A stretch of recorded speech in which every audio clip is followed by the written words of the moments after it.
I'm David Scandura, I'm Justice Burkett. and today we're here to find out, is Sunset Boulevard the greatest movie ever made?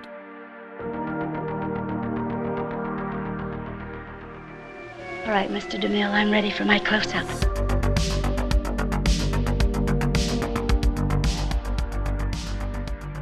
Welcome to the greatest movie ever made, the show where we watch a movie and tell you if it's the greatest movie ever made. Happy New Year. A movie that is so thoroughly entertaining and compelling that while you're watching it, it's the only thing that matters in the world. Happy New Year, Justice. We made it to the end of the year. Yeah, more or less. When this episode drops, there will be a few days left, but it's almost the light at the end of the tunnel. The light being the year 2024. Which I don't know how bright that light is, or what the nature of the light is. Whether it's just the light from an oncoming dumpster fire, or just headlights coming right at us as we stand helpless in the middle of the road. 2024, I'm not optimistic for, mostly because it's a presidential election year, and that's just like, man, what a shit show that's gonna be. It's gonna be. Do we vote for the sexual harasser that we booted out of the White House because he led an insurrection? Yes, the racist, misogynistic insurrectionist. Yes, or the other sexual predator who just thinks it's okay that Israel keeps bombing the shit out of civilians. We're so fucked, man. We're so fucked. I love it here. Dune 2 is coming out. That's all I give a shit about. Yes. Even though we will likely be faced with the horrific reality of Trump v. Biden round 2, we at least do have Denis Villeneuve's Dune Part 2 to look forward to. That's really the light at the end of the tunnel of 2023, is just the beautiful shining glow of the upcoming release of Dune Part 2. Man, it's been too long waiting for that one. Too fucking long. Justice, how are you doing otherwise? I'm doing okay. I'm not I'm not bad. I'm a little stressed out, just end of the year stuff, mostly at work. It's just like everybody's in a huge rush to get everything done by EOY, which in business parlance is end of year.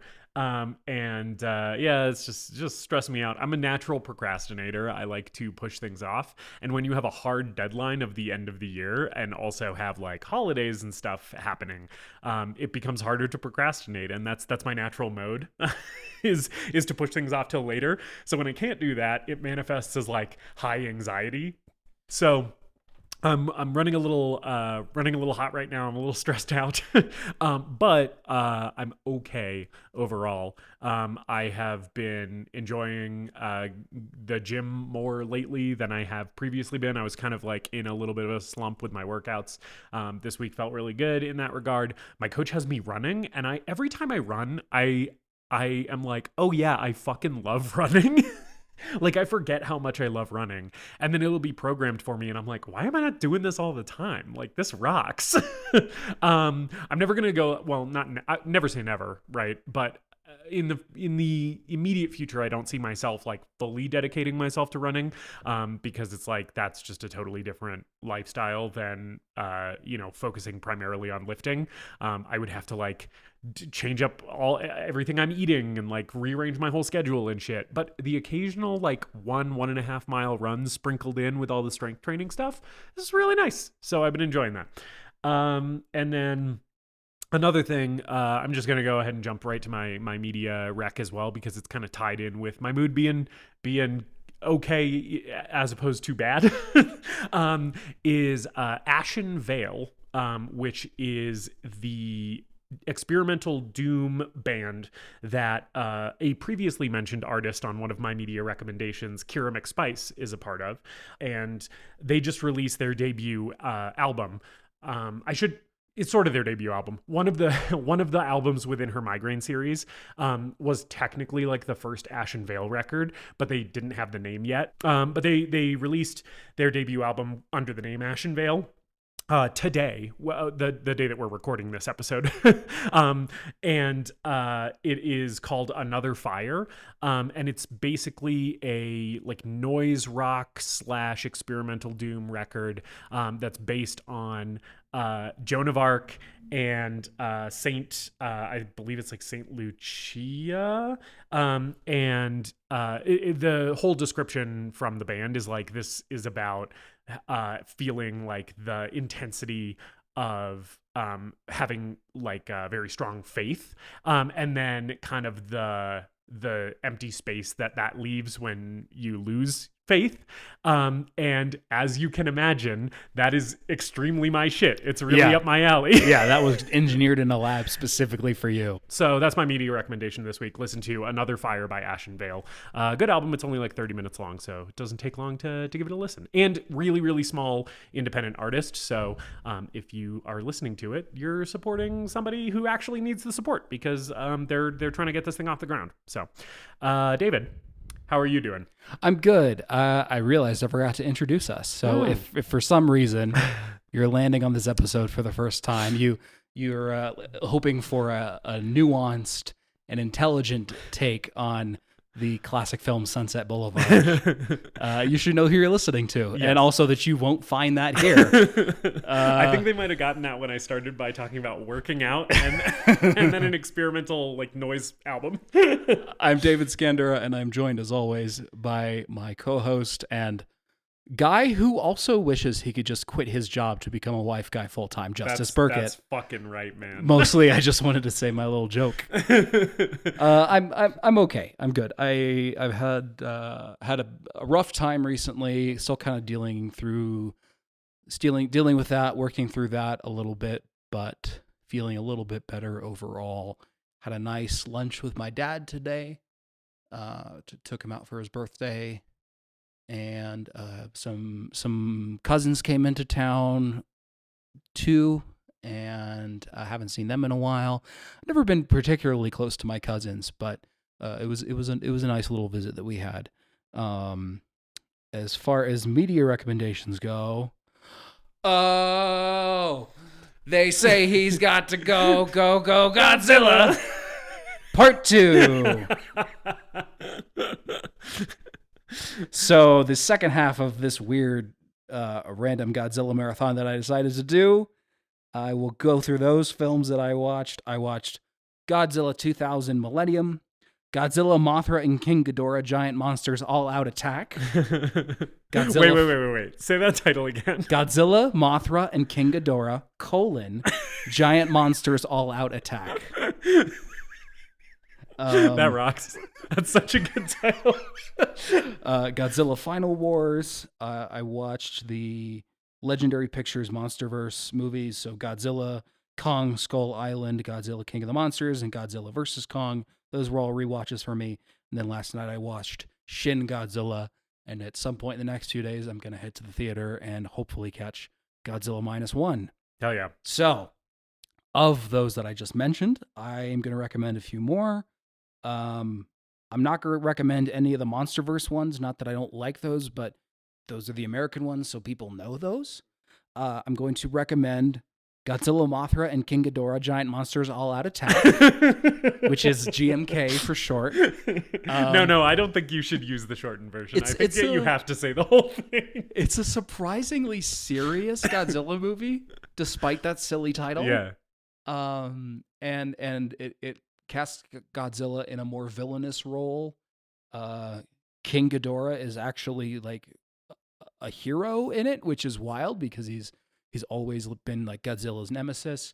There's a lot of spirituality and mythology and mysticism in the origins for the monsters this time. I like that. Really, really interesting stuff.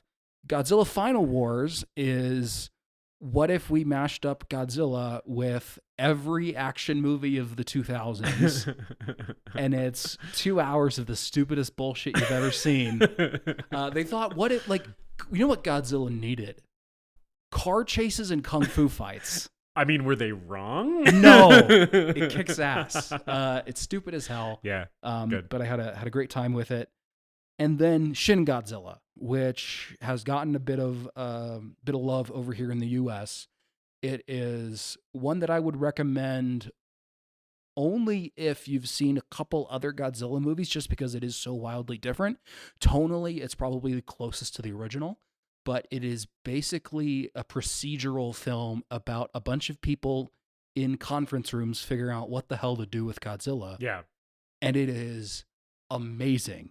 It is all about bureaucratic red tape and politics, and it uses Godzilla as a metaphor again, this time for like the Japanese response to Fukushima and a tsunami that happened like recently. Environmental disasters. Yeah, there's a lot more of an environmental edge this time around. That's cool. I like that. It's so good. Yeah. It is. There's no protagonist. It is just people in boardrooms and conference rooms, and it moves at a breakneck pace and yet at a slow pace because no one can get anything done while Godzilla is destroying cities. And it is so good, and it made me really sad and really depressed thinking about the fate of humanity. Definitely. And I haven't even seen the movie, but just from your description, feels very apropos of kind of our current situation with climate change, right? Absolutely. Where it's like everybody is aware that this is a huge existential threat, and just the way that we have structured our institutions basically completely handicaps us from responding to it in a meaningful way, right? It's just like the way that government and business, the economy, right, in this country but also in the world is structured. It's like, yeah, we can see this huge disaster on the horizon, and we're all aware of it, and it's like nobody can act because we've engineered things in such a way where it's like, unless there's like some kind of profit motivation, like nothing happens quickly. And even when there is a profit motivation, usually things don't happen quickly because these huge institutional behemoths that we've built are so like bloated and incapable of like doing anything, responding to anything quickly. Yeah. Right. That it's just like, okay, well, we're all fucked. Yeah. It's all about chain of command and red tape and negotiation, and how those processes and the way these institutions are set up just slows everything to a crawl. Right. While we have to have a planning meeting. Thousands of people are dying. Yeah, we have to have a planning meeting to talk about how we're going to plan exactly for our Q1 plans for dealing with Godzilla. Yeah. And Godzilla, Mothra, and King Ghidorah, Giant Monsters All Out Attack. Yeah. Also deals with the destruction in a much more serious way than other films had, and certainly a film again with that ridiculous title. There's a scene of like a woman in a hospital, and she's in a hospital bed, and she looks out the window, and then the next cut is just the hospital being destroyed by Godzilla. And I was like, holy shit. Because these movies in a lot of ways are just about giant monsters fighting, and you show the destruction, but to make you actually process the destruction and experience it and witness the human cost is not something that the series has really done since the original Godzilla in 1954.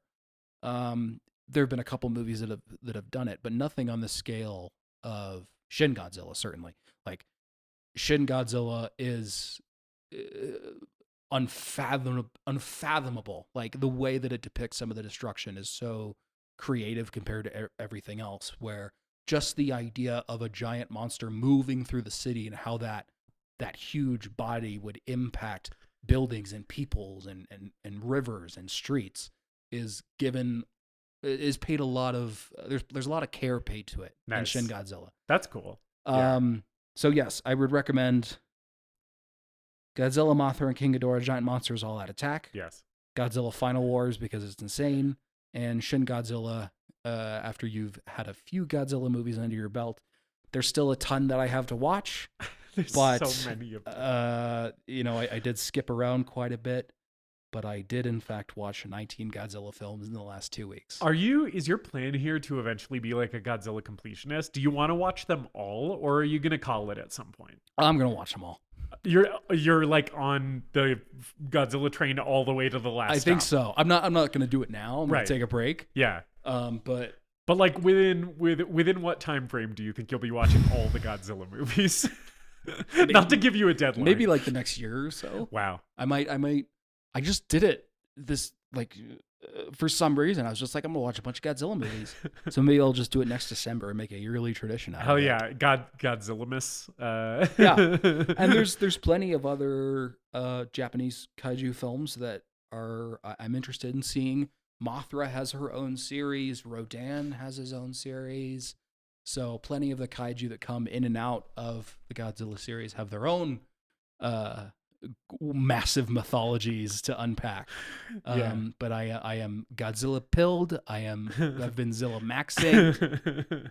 And I'm gonna go see Godzilla -1. Hell yeah. Hell yeah. Well, I love that for you, even though I've only seen the American Godzilla movies, and actually not all of them. I think I've only seen 2 Godzilla movies. I saw the really shitty Roland Emmerich one, Which is really shitty, Yeah. I can confirm after rewatching it. and then I saw the Gareth Edwards one. I saw that one. Yeah. And I think that's all. I've seen. So I gotta eventually hop on some of these recommendations that you've been giving me and enter the Zillaverse, the Monsterverse, I guess is what it's called.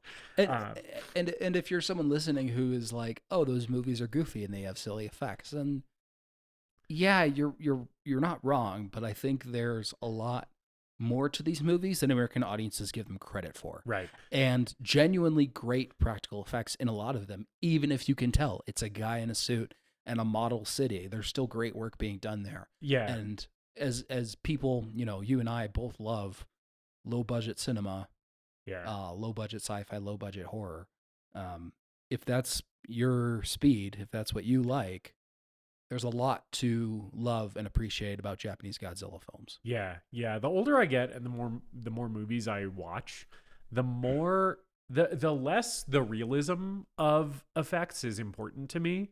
Obviously, when there's a very realistic effect, whether it's digital or practical, it's impressive to me. But it's less important that things look real to me than it is that they look good, if that makes sense, right? Because it's like, even if I can tell it's fake and it's like so obviously an effect, whether it's a cheap practical effect or a kind of a digital effect where you can see kind of the seams of it, right? If the lighting looks correct for the scene and the moment and the angle of the shot, right? And if it accomplishes what it's trying to accomplish in the context of the movie, I feel like I have a lot more grace for just goofy, campy looking shit. The older I get and the more movies I watch, right? Because it's like, I don't know. I feel like when I was younger, I was just like, as a media consumer, I feel like as a lot of people kind of start out when they're having an interest in films or whatever, they just want everything to look hyper realistic, and I'm not really interested in that anymore. Yeah. And movies I think are still entertainment, and they're art, but art can and in a lot of cases should be entertaining. And I can confidently say that I enjoyed most of the Godzilla movies that I watched. So even if certain things don't hold up, certain plot lines don't hold up, or some tone, Godzilla's been around for over almost 70 years at this point. There have been a lot of different eras, and there's a lot of difference and variation. And I think as American viewers who only have a perception of Godzilla from what they've absorbed through popular culture, or have only seen the Roland Emmerich or the Legendary Pictures movies, owe it to themselves to spread their horizons a little bit and check out some Godzilla movies. Yeah. Well, speaking of things that are over 70 years old. Oh yeah. We should get into this week's movie. Let's do it. We are talking Sunset Boulevard from 1950, directed by Billy Wilder. The oldest movie that I talked about on the show Thus far, yep. The most critically acclaimed, probably. Yeah, it's on the AFI Top 100, or at least it has been. I don't know if it's on the current iteration of that list, but it's consistently in best movies of all time lists, placing somewhere in the middle. Usually it's usually not in the top 10, but it's almost always in the top 25, I think, based on what I've seen. And so I'm a big fan of Double Indemnity, which is Billy Wilder's other big film noir picture. Mm-hmm.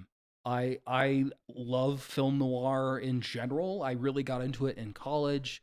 I took a class that was like a 400 level class that was just film noir, and it was amazing. That rocks. But I I'm not the most I'm not an expert on it by any means, but I've seen plenty of stuff from the 40s and the 50s.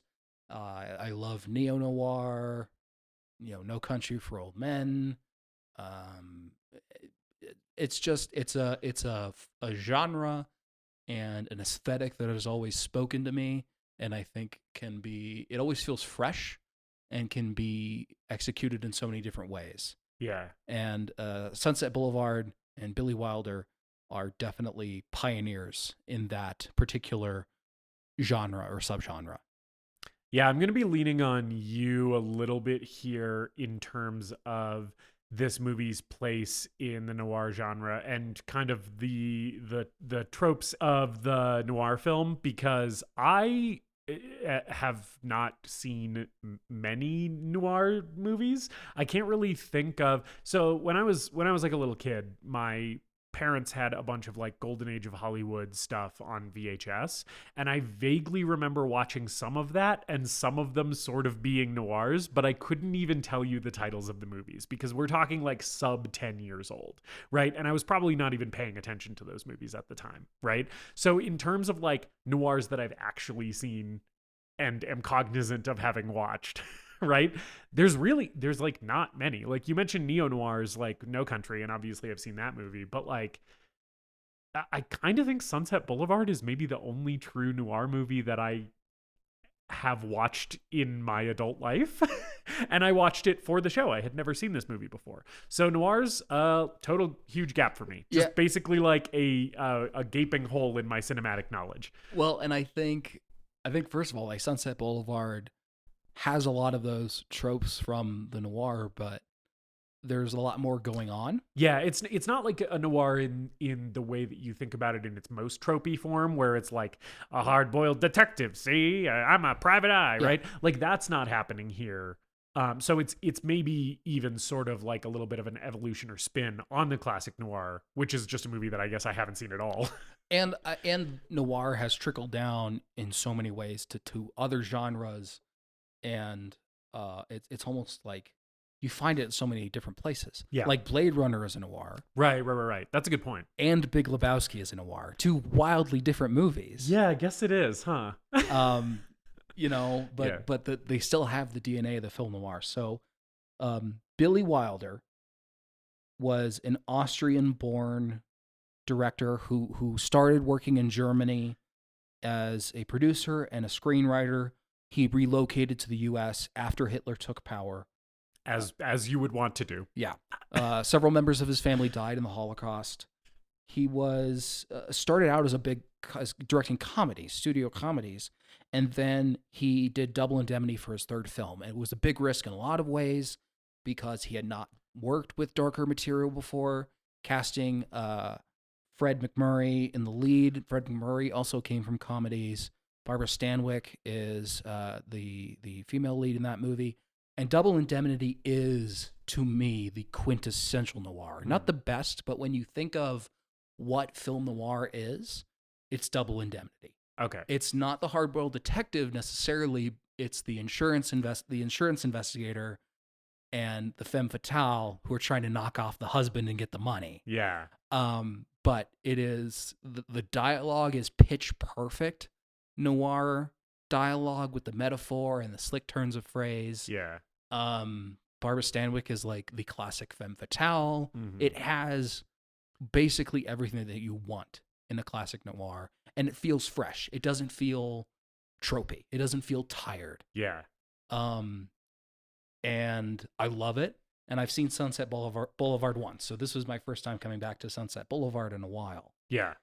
But we're doing this and not Double Indemnity. Not Double Indemnity. Because this is a New Year's movie. Yes. I forgot why we picked it. And then it's like, oh, there's a New Year's scene. The reason is because it's a New Year's movie, yes. So Double Indemnity is a big hit, and that kind of launches Wilder's career. It runs until the early 80s. He also directs movies like Ace in the Hole, The Apartment, and Some Like It Hot.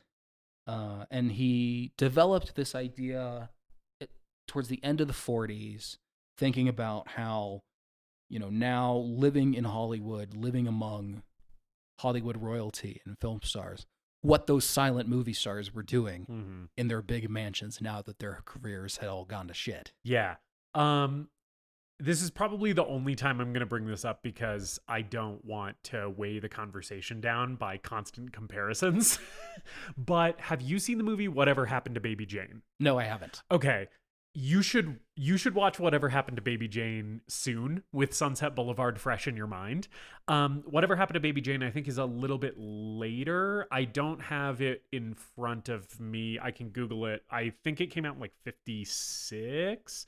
But basically, Whatever Happened to Baby Jane is a very similar kind of idea that is at the core of it, which is basically like, what does being so famous and so rich and so successful and so universally beloved for a while, right?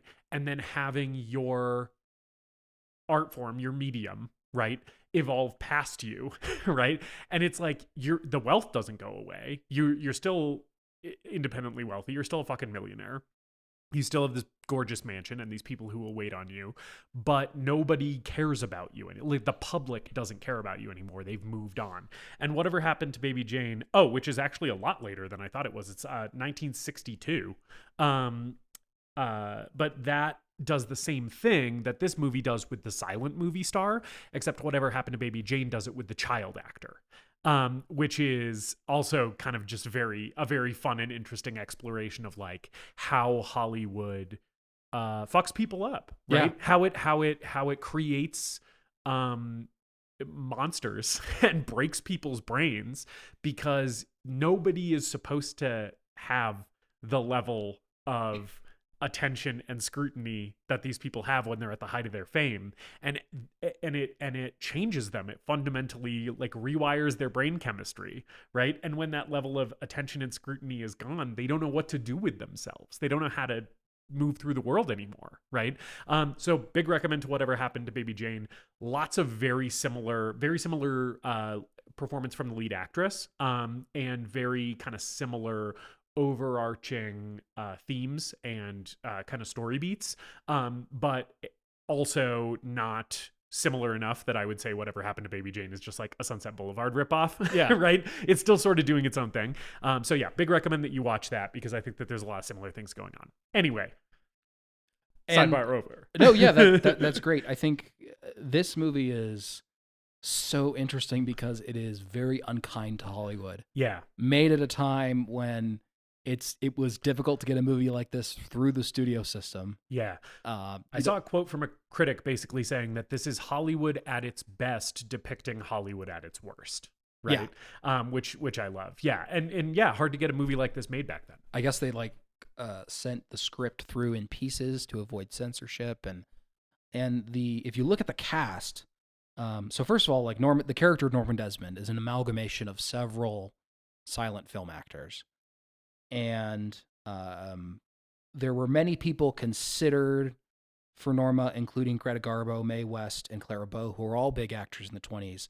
It eventually went to Gloria Swanson, who, much like Norma Desmond, was a star of the silent era, who had a difficult transition to the talking era, and even was like, when they asked her to screen test for it, she was offended that they asked her because she said, I made 20 films for Paramount. I built that studio, which is more or less something that her character says in the film. Yes. And like in the film, in real life, they had to hear her talk and deliver lines. It's like, yeah, we know you were a silent film star. You still have to read for this role because you have to read.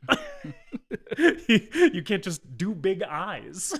Yeah. Brando, Fred McMurray from Double Indemnity, and Montgomery Clift were considered for the role of Joe Gillis. William Holden eventually went to William Holden for a much lower salary than Montgomery Clift. A lot of this was shot on real locations in Hollywood on the Paramount back lot. Like this is a deep dive into the world of Hollywood at that time. Yeah, and it's kind of stunning. Yeah, and I love movies that do this. I love movies about movies, right? Which is not a hot take. Everybody loves movies about movies, right? But I just think that this movie executes it so well, where it's like, yeah, by using locations that are just like the Paramount backlot, it really does give you the feeling. And yeah, by casting a silent movie, a silent film star in this role of someone who is a silent film star, it feels like there's some real like authenticity here. Yeah. That is at play. I think another area where the authenticity really came through for me is Billy Wilder didn't just direct this, he also wrote it.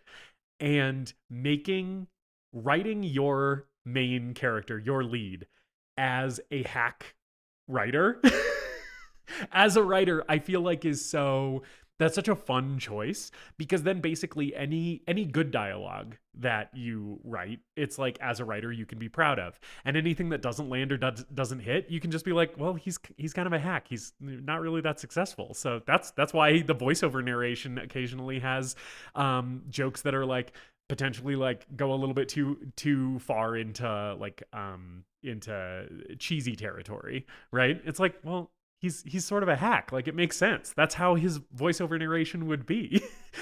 And there's so many, we'll get to them, but there's tons of cameos from real life directors and actors from that era in this movie. Yeah. And it's just, it lends to the film's authenticity. Yeah. And immerses you in that era. Which, by the way, makes all of the dark stuff in this movie hit even harder, because it sort of feels like a documentary at points. It sort of feels like you're watching real things that could actually be happening in Hollywood at this time.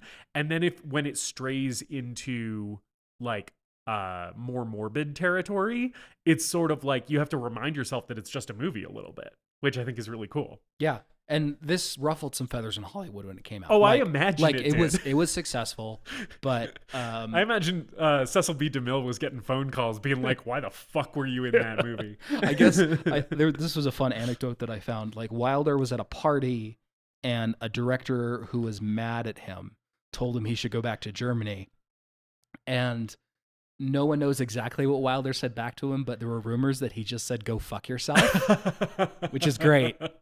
And I think Mae West responded, and she said, "Yeah, none of us are actually like this. We're fine. Yeah, but we're not Norma Desmond types." Right. But are you? But are you all fine? I don't know. This was nominated for 11 Academy Awards. It won 3 for screenplay, story, and art and set direction, and now is seen as one of the greatest movies ever made, one of the greatest film noirs Hey, ever that's the made. name of our show. Yeah, we'll see if we agree with the rest of the community. Yes, we'll see if we agree with the American Film Institute. Let's get into the film itself. Yes, let's do it. Our opening credits, we see Sunset Boulevard printed on a sidewalk. Yep. And that's the title card, which is pretty sick. Yeah, I really like that. I really like how in this opening credit scene, basically the camera is just going across the pavement, like of the street, of the titular Sunset Boulevard, and the credits are showing up, like the names are showing up in the same font that would be used to like write right turn only on like the street, right? It's like industrial, like you would see it on pavement font, which I really like. And this opening shot is so cool, where it pans from the Sunset Boulevard title card, which is just painted on a curb, right? And it goes down across the pavement. You see all the opening credits. And then the camera goes up to the police cars that are coming down Sunset Boulevard with their sirens on, right? And the cars drive past the camera, and the camera turns to kind of track their movement as they're driving toward the house. And it's all just like one continuous shot. It's not like an amazing, like, wow, how did they do that technical wonder? But it is just a really cool and creative and really innovative for the time way to shoot your opening credit sequence. And it transitions directly into the action, which I think is really cool. It gets right into it. And, you know, later in this movie, we are on an actual film set, and you see how big and bulky those cameras are. Yeah. I don't necessarily know if those were the type of cameras they used for this shot, but you can imagine how difficult that shot must have been back then. Yeah. And it looks great. The music here also done by Franz Waxman. Franz Waxman. Well, he's a waxman? He's a waxman. I don't know. I've been something of a waxman myself in the past. But the music kicks ass. Talking about whacking off. The music is like it has those kind of big dramatic orchestral flourishes that you expect from a score from I this like that time, you didn't but dignify that with a response. no, I'm talking about Franz's music. It's a really good It's a kick-ass score. I'm sorry that I tried to distract you with my waxman joke. Yes, no, it's a really good score, and I like it here. And it's deployed a few other times. I mean, it's good throughout the movie, but there were a few other points where it like really stuck out to me. Yeah. And I was like, oh, good score. Yeah. Good music. Good kind of emotional swell for this moment. So the homicide squad drives down Sunset Boulevard to pull up to an old movie star's house, and there's a man floating in the swimming pool who's been riddled with bullets. Yep. This is our protagonist, Yep. Joe Gillis. Record scratch. That's me. You're Yep. probably wondering how I got in this situation. Yep, and yeah, he's narrating. This has classic film noir style first person narration. Yes, which by the way, canonically ghost voiceover. Yeah. Yeah. Because the opening shot, it's not a secret, it's not a spoiler for the end of the movie. The movie lets you know in the first 2 minutes that the protagonist ends up dead. So yes, he's canonically narrating this from presumably hell, given Joe Gillis's character. You're probably wondering how I got here. The Dark Lord Satan has permitted me to return to this mortal coil to tell you this story of how I ended up floating in this pool. I just love a dude narrating the story of his own death. Yeah. It's so cool. I don't know what that accent that I was just doing for him is, because he definitely doesn't have that accent. Also, by the way, only in a screenwriter's wildest fantasies does he look like 1950 William Holden. Because you've seen pictures of Billy Wilder. Yeah. He does not look like 1950 William Holden. And not that William Holden is like, he's a good looking guy. He's pretty handsome. You know, he ain't no Clark Gable, but he looks better. Yeah. I don't know, man. We see him without his shirt off later in this movie, and I was like, that is some prime beef. He's looking good. But yeah, no screenwriter actually looks like this. But it's a movie. So then from the opening voiceover, and in this opening voiceover and the voiceover throughout, we do get a lot of those like, he's very sarcastic. He's making lots of like puns. He's also using very flowery descriptions a lot of the time because he's a writer. And the kind of indicator of the overall tone that the voiceover was going to take for me was in this opening bit of voiceover when he's floating in the pool. He says, the poor dope, he always wanted a pool and now he has one, which I really enjoyed. Yeah, he's in voiceover. We go back in time 6 months ago, and he says that he's an out of work screenwriter, writing stories that don't sell, and repo men show up to his apartment. The most dedicated repo men that I have ever seen put to screen. They really, really want this car back. I'm like, wow, you guys are really dedicated to your job, especially like later in the movie when they're like showing up at the mansion and shit. Maybe this is just more indicative of who I am as an employee, because I feel like if my job was repo man and I was like showing up to the guy's house and he wasn't there, I'd just be reporting back to my boss being like, yeah, I don't know, he's not there. Sorry. Yeah, they're classic like 2-bit hoods too. Yeah. It's like about the only thing that separates them from Looney Tunes gangsters is like they're not saying see. Yeah, they don't have a tiny boss who you have scenes of the tiny boss getting mad at both of them. Yeah, so they're looking for the car that basically Paramount provided him, right? Is Paramount who wants the car back? Yeah, I think so. Yeah, but he hasn't written anything that has gotten sold, so he hasn't paid up. Or he isn't the investment in him is not paying off, right? And so they're like, you got to give the car back.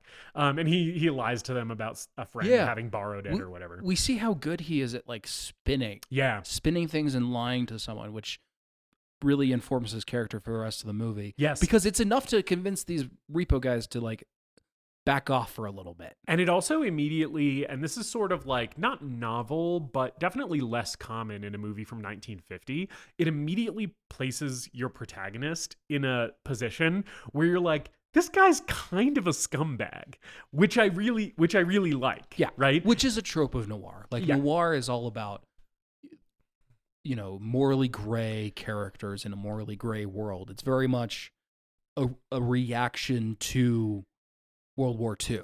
Right. And Joe's just another one of those kind of scumbags trying to make his way in the world by any means necessary, like a lot of great other film noir protagonists. Yeah.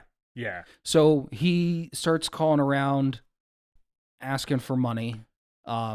He goes back to Paramount to meet with his producer named Sheldrake, and he tries to sell this sports picture. Yes, and while he's trying to sell Sheldrake on this baseball movie, Sheldrake is smoking a cigar with one of those like little like attachment things, like the little, I don't know what they're called, but he's smoking a cigar and drinking what appears to be a wine glass full of milk. Which I was like, only in 1950 is a Hollywood producer just puffing a cigar in his office and drinking just straight up milk in the middle of a Los Angeles afternoon. But yeah, he's asking Sheldrake about, oh, will you buy this baseball movie? Sheldrake's basically like, I don't have anyone right for it. And kind of starts joking with him about it, where he's like, well, maybe if you turned it into a movie about women's softball, I could find something. And Joe Gillis is basically like, like, don't fuck with me. And then he just kind of straight up asks him for money. He stops trying to sell the script and is like, give me $300, which, by the way, I think is really funny because he has said in the voiceover he needs $290 to pay off the repo guys. And then every time we see him ask somebody for money, he asks for $300. And I'm like, he's trying to like pocket $10 out of this. Which I also love. $10 probably got you pretty far in 1950. Yeah, $10 in 1950. That's what, $15,000 now. As he's selling, buy a house for pay off 6 months mortgage with $10 in 1950. Yeah, nowadays I can't get out of a McDonald's drive-through for $10. I bought one Autobot burrito last night and it was $10. Just one burrito. It's $10. It doesn't go as far as it used to. No. Anyway. While he's trying to sell this sports picture, Betty Schaefer is a script reader at the studio. She shows up and has a script that he's written and basically says, "This fucking sucks," without realizing that he's in the room, which is very funny. Yeah. And yeah, they go back and forth. They keep trying to spin it into something. Gillis asks for money and then just leaves, calls around a bit, runs into his agent on the golf course, and his agent, who is a total prick. Yes. It's just like, go fuck yourself. Yes, yeah. His agent is like a huge fucking asshole to him, though. He's basically like, oh, like, I'm not going to loan you money because don't you know writers do their best writing when they're fucking broke and desperate. Yeah. And I'm like, sit on it and spin, motherfucker. Maybe if you don't have a car, you'll spend more time at home writing. Yes, yeah. Which, I mean, fair. But yeah, so the agent's not going to give him shit. And I think the agent's even like, maybe you should find a different agent at some point because the Gillis, of course, does not take this well. Yeah. He drives off and we get some voiceover monologue about maybe he can move back home, just exploring his options. As he is doing this monologue, the Repo Men Yes. spot him and the voiceover chase him. He interrupts the voiceover to react to the Repo Men showing up, which I thought was so funny when he was like, "Uh-oh," in the middle of his voiceover. And then we get a little car chase here. Yeah. It's not a huge car chase, but I was very, very pleased with it. Like when he kind of took off, I was expecting like a cut to the next scene, and instead we get a little 1950s car chase. Some cool stunt driving here. Not nothing like super crazy or technical, but still kind of exhilarating to watch. And here when we see the Repo Men in their car and we see Joe in his car, there's something that we get a few times in this movie, which is immaculate beautiful rear projection in these car scenes. I love how the rear projection in this movie looks. I just think it looks so good. Yeah, it doesn't look silly. It doesn't look particularly fake. It's really believable. Yeah. It's good ass rear projection. Yeah. So he pops a tire during this car chase and pulls the car into a mansion driveway, and the mansion looks like it's abandoned. Like there's leaves everywhere. Yeah. It's fallen into disrepair. He just kind of parks it in the garage. And the voiceover has this very flowery, poetic description of this dilapidated mansion as he's kind of getting out of the garage and looking around. And then a lady from a window is like, "Hey, you're late. Come in here." And then her creepy, weird, bald butler man is like, "You heard, madame. Get in this mansion." And in this moment, okay, so I had never seen Sunset Boulevard before. This is not a movie that is like inescapable in just pop culture as far as like plot point spoilers. So I didn't really know what happened in this movie either. And at this point in the movie, not really knowing where this is going, I was like, okay, if I'm invited into a mysterious abandoned looking mansion by some kind of creepy ethereal woman calling to me from a window and her mostly silent, terrifying manservant, I'm thinking this is one of two possible situations, which is either a sex dungeon or I'm getting serial murdered. And weirdly, I was both. I was pretty much right. Yep. I was like, don't go in that house. They're gonna fucking make you a sex slave. And honestly, that's more or less what we're dealing with. The butler, I should mention, his name is Max, and he is played by silent film director Erich von Stroheim. Right, which is important later when we figure out things about his character. Yeah. So much meta stuff in this movie. It's wild. Yeah. Wilder. Yeah. Billy Wilder got wild. Yeah, getting wild with Wilder. He goes upstairs. He goes upstairs and he meets Norma Desmond, played by Girls Gone Wilder. Is that anything? Billy Wilder dipping his toe into softcore pornography. Come on. The man directed Sunset Boulevard. He didn't direct Friday the 13th. He's not Sean S. Cunningham. Give him some respect. Sorry. Anyway, he goes upstairs and he meets Norma Desmond, played by Gloria Swanson, and there's a dead monkey. Yes. Dead monkey disposal. Yes. So Joe just walks into the room, and the first thing that happens is basically she's like, we need a coffin for this dead monkey. You're the coffin guy, right? And he's like, no. I had thoughts about this dead monkey as I was watching the progression of this film, because later with Norma Desmond's relationship with Joe and how she seems to replace her previous partner, because we learn a thing about Max, that he's a previous partner who has been replaced, right? And then this monkey dies and she immediately latches onto Joe. I'm like, what was going on with her and that monkey? How much of the monkey's role is Joe filling here? What was the monkey's role? I hope things were platonic between her and that monkey, is what I'm saying. Because that monkey can't consent.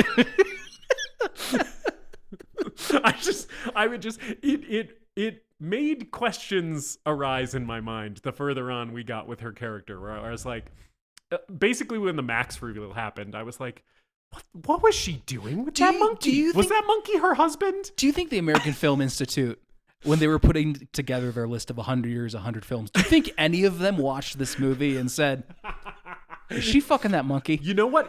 I guarantee none of them said it out loud, but I bet at least one person who's a member of the American Film Institute did have that in the back of their head. And there was like, they were like, I can never say this in any of the work meetings where we're talking about like the list ranking or whatever. Like, I have to keep this to myself. I have to bottle this inside. But one of them is definitely wondering.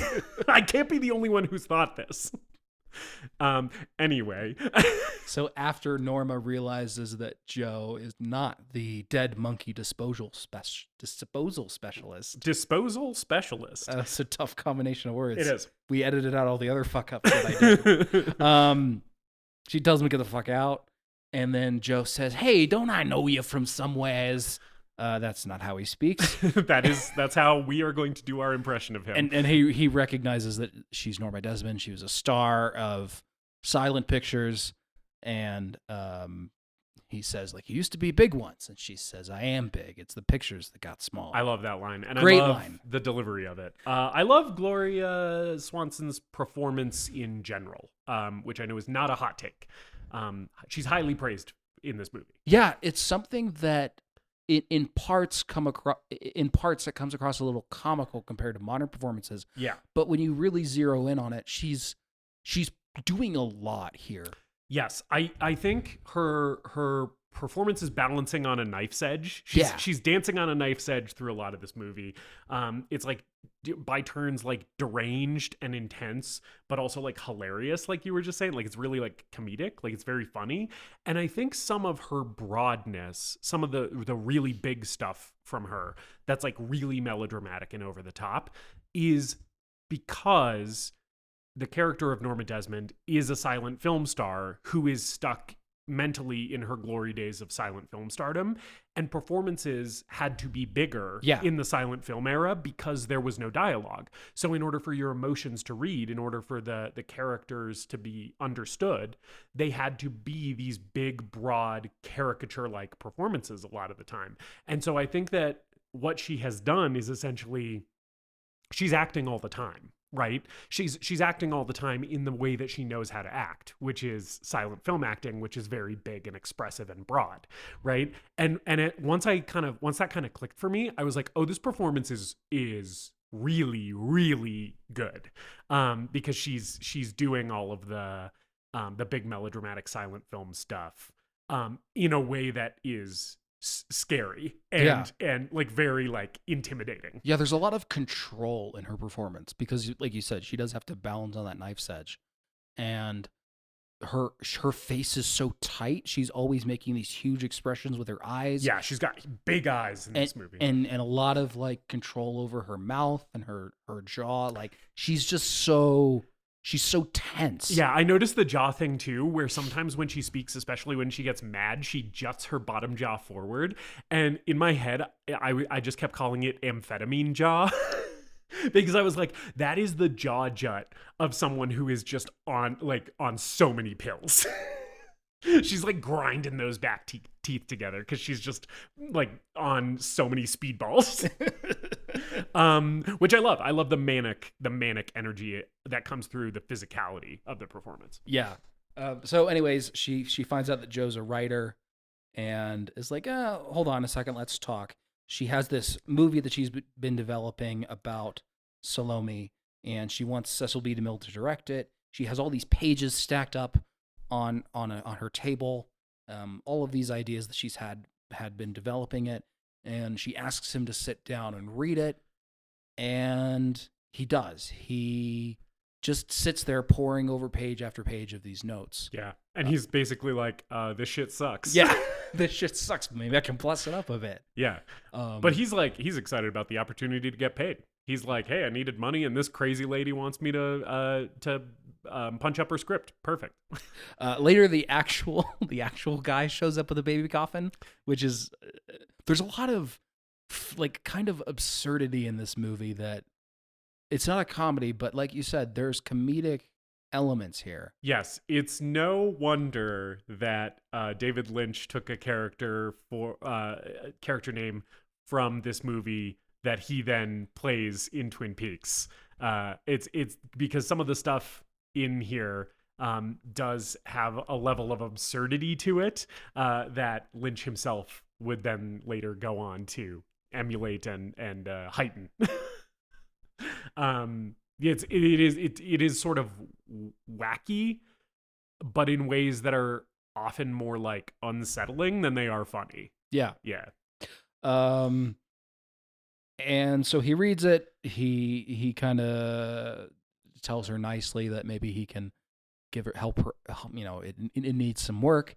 And then, oh, fuck, she's an astrology bitch. I knew you were going to latch onto this. I literally wrote in my notes, David's worst nightmare, a lady asking for his zodiac sign. The whole reason that Joe gets into this mess, if you think about it, is because Norma asks him what his sign is. Yep. She figures it out. He's a Sagittarius like me. And I'm also a Sagittarius. Yeah, and she needs a writer she can trust, and she can trust Sagittariuses. Which I think is not frequently said about Sagittariuses, being one myself. I think trustworthy is not always the thing that comes up with us. I don't know or give a shit, because astrology's fucking fake. It is fake, but it's also a sort of fun fake thing sometimes for some people. I used to be more anti-astrology like you are, and then my wife briefly got very into it. She's not so much anymore, but I was like, oh, actually it's good. But that's because you love your wife. That's true. I do still have CoStar on my phone. So she asks him what his rate is. I like where he just makes up a number. He's like, $500 a week. Yeah. And I'm a busy guy. And it's late at this point, and she's like, hey, why don't you spend the night? Yep.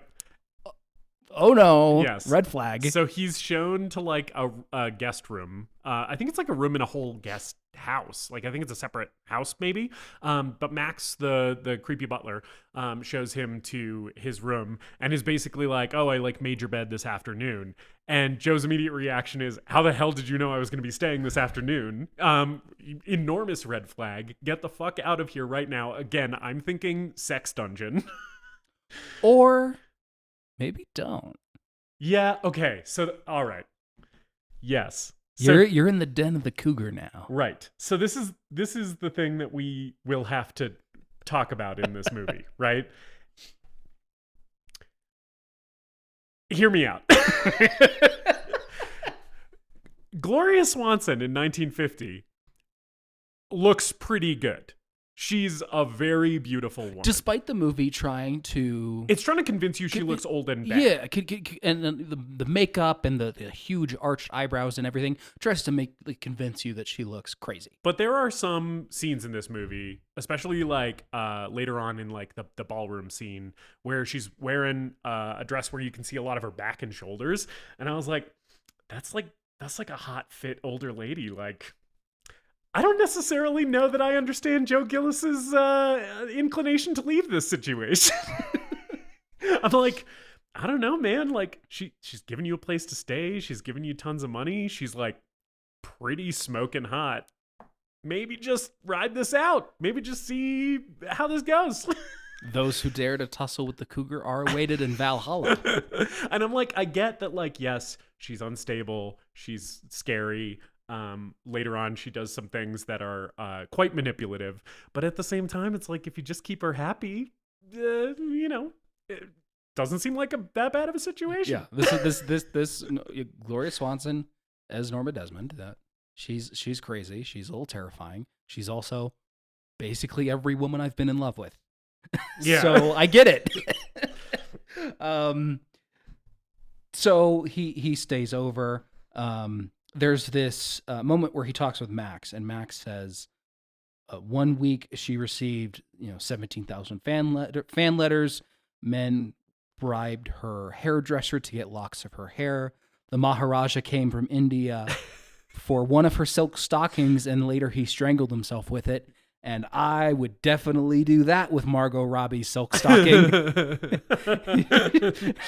If she gave me one of those, I'd be like, thank you, Margot Robbie. I will now kill myself with it. Is the implication that the Maharaja strangled himself with the silk stocking out of despair? Or do you think it was like an autoerotic asphyxiation thing? Was he like tying that stocking around his neck and then tying it to a doorknob and just jerking off?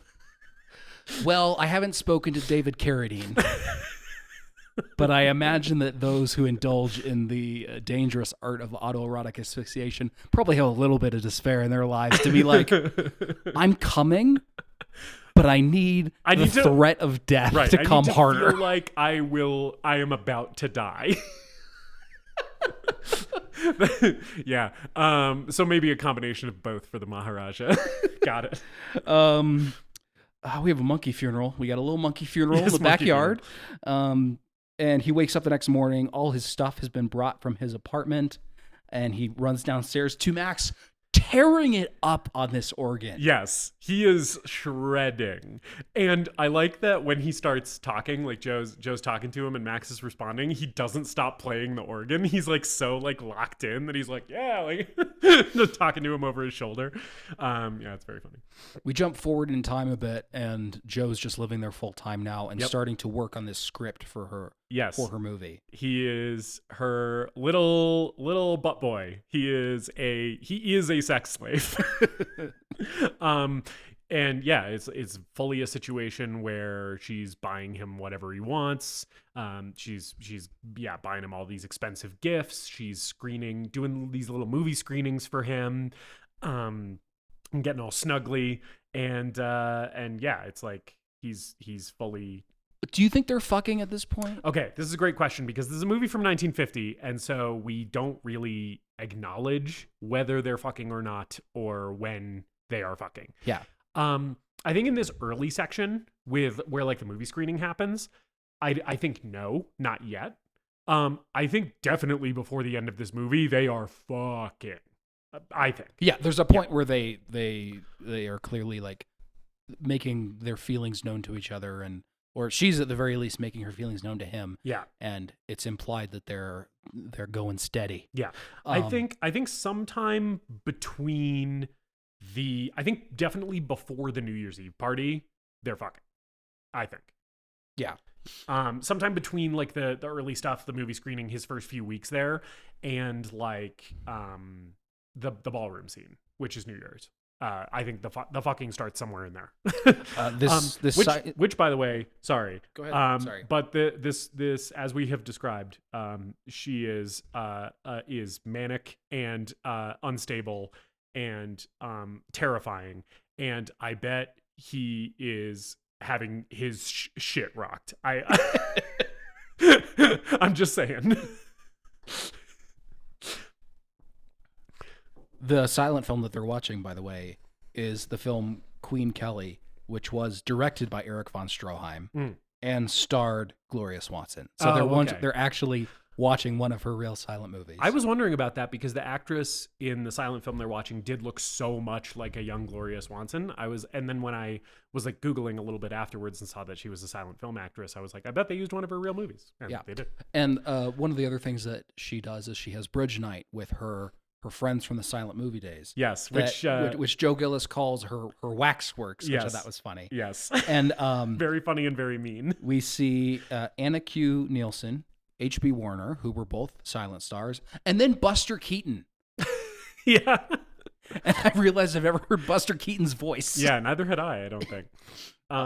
Yeah. Playing themselves, basically. Yeah. The Repo Men show up at one point looking for him, and Max shoos them away and tells them that Joe's not here, but they're going to come back and take the car from the garage. And Norma says to him, says to Joe, "We don't need two cars. We have a car." Oh no. Oh no. Yes. Boy's trapped. But also, oh yes. Yeah. So they tow the car away. The Repo Men tow the car away, and Joe basically like this is a very symbolic thing for him, where it's like the loss of his freedom, basically. Yeah. Because like Norma comes out while he's watching them tow it away, and she's like hey, what's up? I thought like you're acting like this is a big deal, and he's like, kind of is a big deal for me because it's not about the car, it's about the fact that he now has no autonomy over his own life. And then from there we do get kind of more of Norma, like taking him to buy like nice suits, buying him cufflinks and all this fancy stuff. Yeah. She's dressing him up like a little doll boy. There's a line where she asks the tailor, "What do you have in camel's hair?" Yeah. And I'm like, "What?" Yeah. What can I see your endangered species section? Well, her car is completely upholstered in leopard, which is bananas. It was a different time. We just didn't give a shit about driving animals to extinction. Oh, they're hunting these animals, on the other side of the world in ways that are totally inhumane and destroying their populations. Oh, that's fine. Just spend a bunch of money and put it in your car or whatever. Rich people don't do anything like that now, I'm sure. Totally a thing of the past. But yeah, so from there, like the next like big thing is the ballroom, right? Yeah. He's moved into the main house at this point. Oh, so, yeah. like they're really building up to this moment here at the New Year's party. We should also note that there's a little sequence here where Joe assumes from Max's silence that Max has actually been writing the fan letters to her. Oh, yeah, which is an important thing because she's still getting fan mail, right?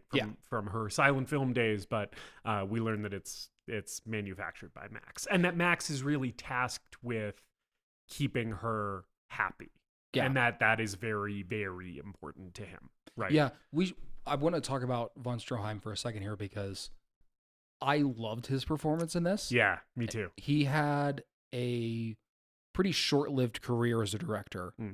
And had a lot of promise, which comes up later in the dialogue when we learn more about Max's backstory. But it was kind of cut short. He was run through the ringer of the studios at the time, and had a pretty long career as a character actor. Yeah.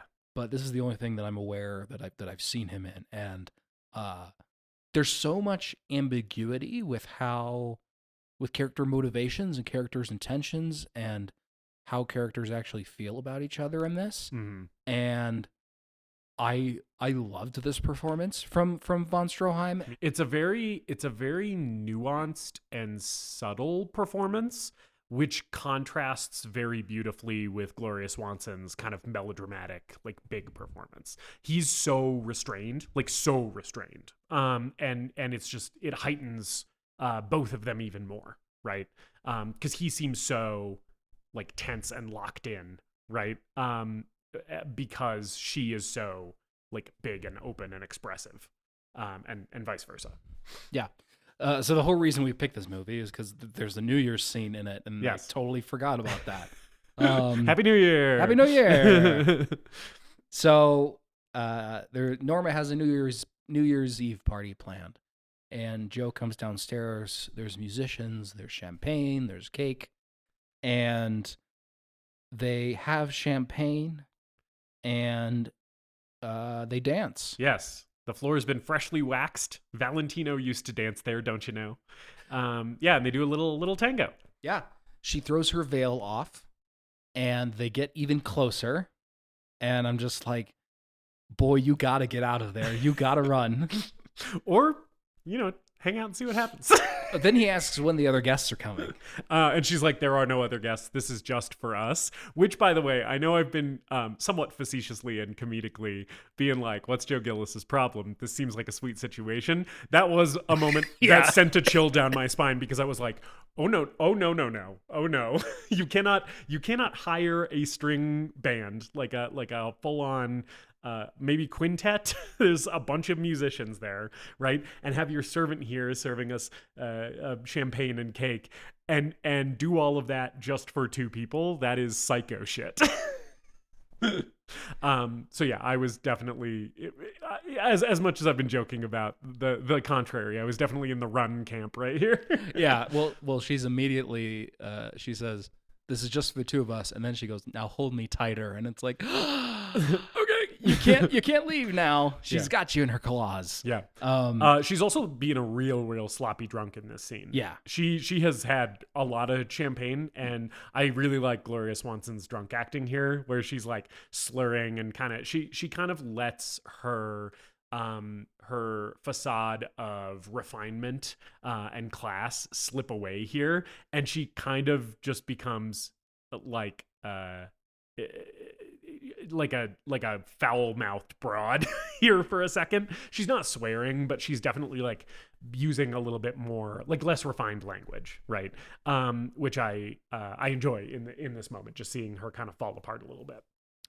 She gives him a cigarette case as a gift, and this is where he just kind of gets gets fed up and just asks her, like, what's all this for? Why are you buying me all these things?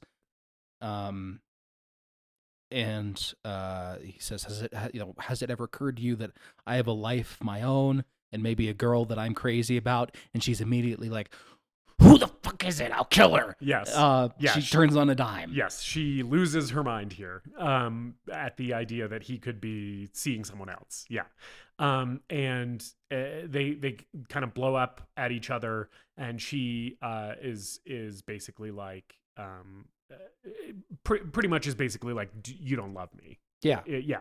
And then he leaves. He storms out on her and goes out into the one night a year that it is raining in Los Angeles. And is walking in the rain. Just some great fake rain stuff happening here. I'm sure that there were like hoses going and stuff when this was being shot, and it just looks fucking phenomenal. The lighting's great. I love him in his like fancy ass like mink coat, just getting soaked and trying to hitchhike.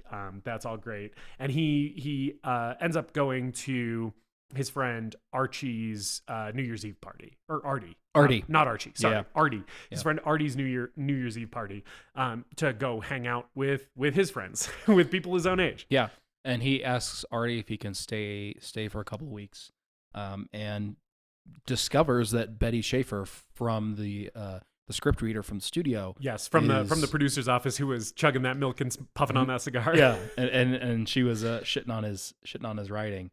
He discovers that Betty is Artie's girlfriend. But does Betty know that Betty's Artie's girlfriend? I don't think she does. This woman has no business being in a relationship because she is chronically horny. She says that she's like found a potential idea in one of his scripts that she was going through because she felt bad for crapping on his writing with him in the room. And they go into another room, and they get real friendly real fast. It is crazy because Artie is literally like, hey, where are you going with my girl? And Betty's like, oh, don't worry, baby. It's just shop talk. We're just going to be talking about writing scripts. And then they sit down on this couch and immediately are like a centimeter from each other's lips, just doing little romantic bits with each other. And I'm like, this woman doesn't want to be in a relationship with Artie. She is immediately so horned up for Joe. I'm like, break it off. This is unfair to Artie. Artie's about to get cucked after being like, you're not gonna cuck me, right? And her being like, no, absolutely not.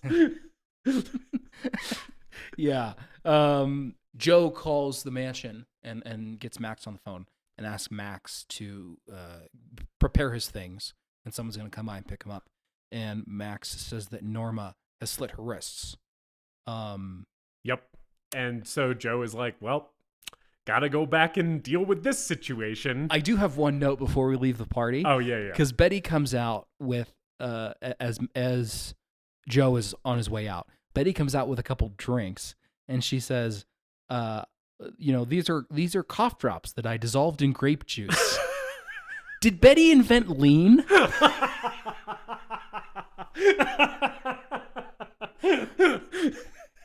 It's just this little detail, and I was like, wait a minute. Hold on. That's scissor.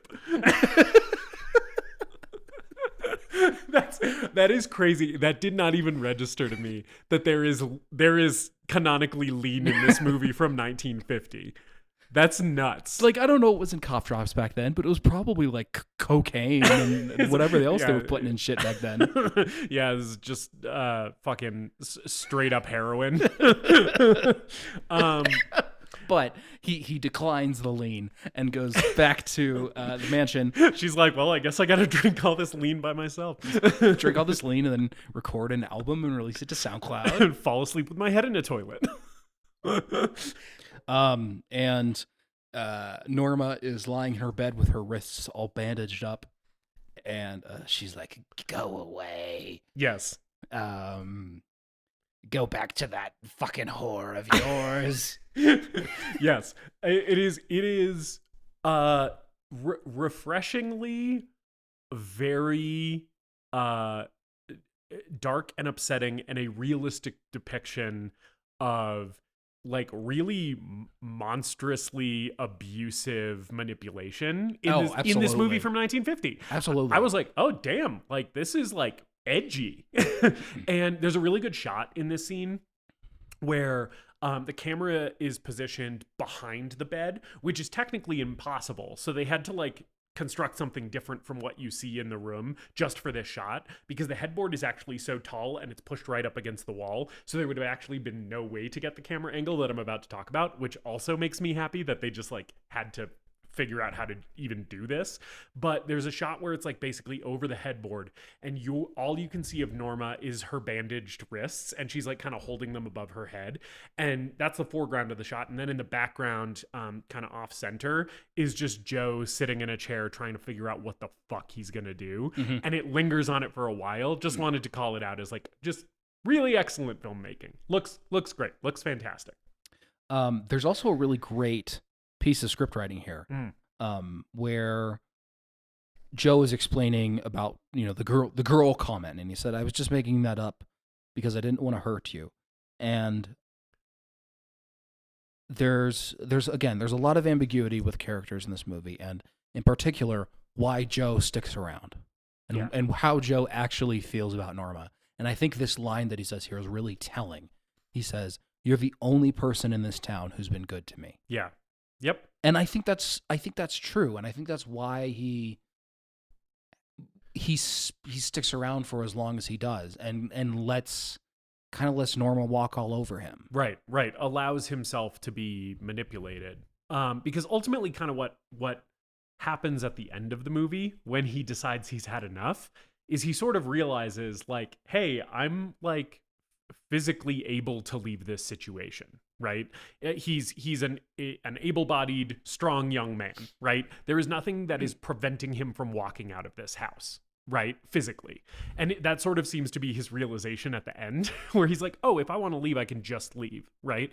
But here, when he hasn't gotten to that point yet, I think you're totally right. I think that line is really important, because it's like, yeah, the studios are being bad to him, the producers are being bad to him, his agent's a fucking dick to him, and this woman is using him, but is kind to him when he makes her happy. Yeah. Right? And it's like, that's a hard situation to leave, right? So yeah. And there's a great moment of filmmaking here. It's the turning point of this movie. You hear the musicians downstairs are still playing, and they're playing Auld Lang Syne. Yes. As Norma is crying and threatening that she's going to try to kill herself again, and they hear that Auld Lang Syne is playing, and he looks down at her. He says, "Happy New Year, Norma." She says, "Happy New Year, darling." And then they kiss. It is... I don't think you see them kiss on camera. I think it fades out before they do it. But it fades out, but he's definitely leaning down to kiss her. Mm-hmm. Yep. And I thought that was like brilliant. Yes. Just like a crazy emotional peak of this movie with the music in the background and knowing that it's like the start of the new year.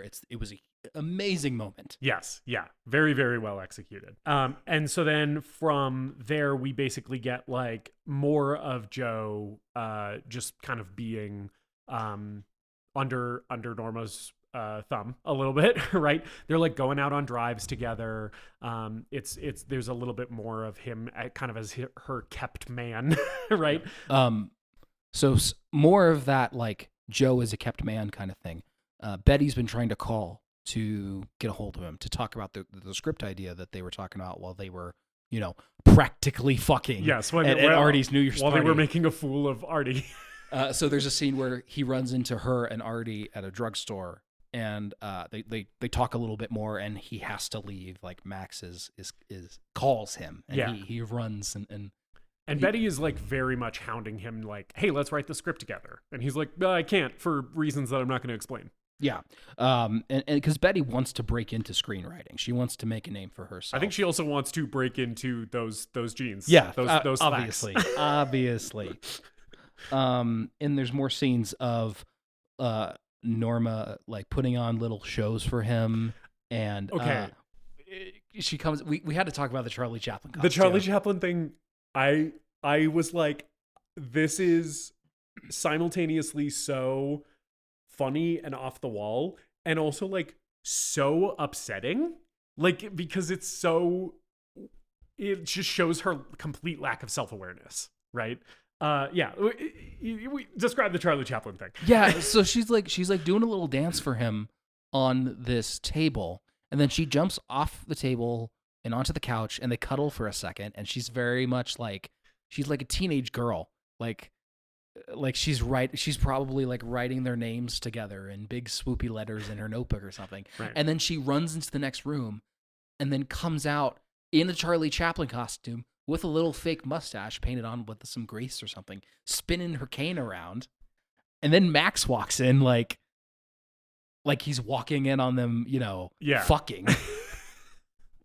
Like some kinky shit's going on. It's like Joe has a Chaplin fetish. No, sorry, the hat has to stay on. Don't take the hat off. No, yeah, it's wow. It's really, really wild. I did not expect this. I didn't see this coming at all. And when it happened, I was like, oh, this is like a very fun mix of hilarious and also just kind of makes my stomach turn. Because I'm like, there is something really wrong with this person. Good moment. Like the Chaplin thing. Yeah, great moment. Hilarious, also terrifying. I don't think I would fall. I mean, if a woman came out in a Charlie Chaplin costume and just did that, I don't know. I don't think I could do it. Yeah, that's the thing, right? Because it's like, if this is a bit where she was like, hey, I can do this really funny Charlie Chaplin impression. Like, do you want to see my Chaplin impression? And you're like, yes, I understand that you are leaving the room and you will come back as Charlie Chaplin. That's a totally different situation. She doesn't do that. They're like cuddling, and then she's like, hold on, and leaves and just comes back as Charlie Chaplin, which it's like, that's... Yeah, what I'm saying, I think, is that you need to give your partner consent or you need consent from your partner in order to spring Charlie Chaplin on. I don't think you can just show up as Charlie Chaplin and expect them to be cool with it. It's part of the bondage contract in 50 Shades of Grey. I will occasionally dress as Charlie Chaplin. You're not allowed to say anything about it. You're not allowed to be freaked out when I just decide to dress as Charlie Chaplin. This guy named Gordon Cole has been calling over from DeMille's office. Hello, this is Gordon Cole. At the party. I'm a production assistant for Cecil B. DeMille. At the party, at Artie's party, Artie makes a joke about Joe Gillis being a suspect, the prime suspect in the Black Dahlia murder case. And that immediately, when Gordon Cole, this production assistant, started calling, my headcanon is, I'm Gordon Cole. I'm calling because I heard a man named Joe Gillis is living there, and he's the prime suspect in the Black Dahlia murder case. Which, by the way, Black Dahlia, edgy reference for 1950. That murder was only 3 years old. Oh yeah, geez, God. And a real bad one. If you ever want to have trouble sleeping at night, just Google those crime scene photos. Don't actually do that. Diane, I'm pulling into the town of Hollywood. A woman named Elizabeth Short was found. She's dead. Cut in half. Just imagining Dale Cooper solving the Black Dahlia murder. Yeah. Oh man. That's a mashup for the ages, isn't it? Dale Cooper should just solve a bunch of historical crimes. So Gordon Cole is an assistant. Sorry, now I'm just thinking about Dale Cooper solving the O.J. Simpson case. I was immediately like D.B. Cooper, the Zodiac. Can David Lynch? Can you just bring back Twin Peaks, but make it Dale Cooper time traveling through to solve cases? All right. Anyways, Gordon Cole is an assistant to DeMille. He's calling. He's been calling Max, tells her that he's calling about the script. But Norma's offended that it's not Cecil B. DeMille calling, so she just tells him to hang up. So they drive to Paramount. They drive to the Paramount backlot to see Cecil B. DeMille. There's a moment here where they're showing up and the security guard is like, "You have an appointment?" And they say, "No, this is Norma Desmond." He's like, "Who the fuck is Norma Desmond? I'm not going to let you in." Yeah. But there's an older security guard who recognizes her from the silent days and lets her in. Mm-hmm. So they drive to the set, and it is the actual set that Cecil B. DeMille was shooting on for his film Samson and Delilah. That's so cool. He worked with Gloria Swanson in the past. So again, there is that meta element here. But we have Cecil B. DeMille playing himself on an actual Cecil B. DeMille set. Yes, which, by the way, Cecil B. DeMille, real presence in this movie, real screen presence. He's a commanding presence and is giving a really good performance. Yeah, I'd agree. I was really surprised at how good he was. Yeah, this. I was like, oh shit, Cecil B. DeMille has the juice. He's like bringing it. It rules. He also, killed a bunch of horses, but yeah, that's unfortunate. it's a different time. It's a different time where you could just murder, where you could just murder horses with impunity. Joey, we need about 10,000 more horses for Cecil. We lost a bunch last week. We need to replace them. I'll just send you the order form. Charlton Heston keeps eating them.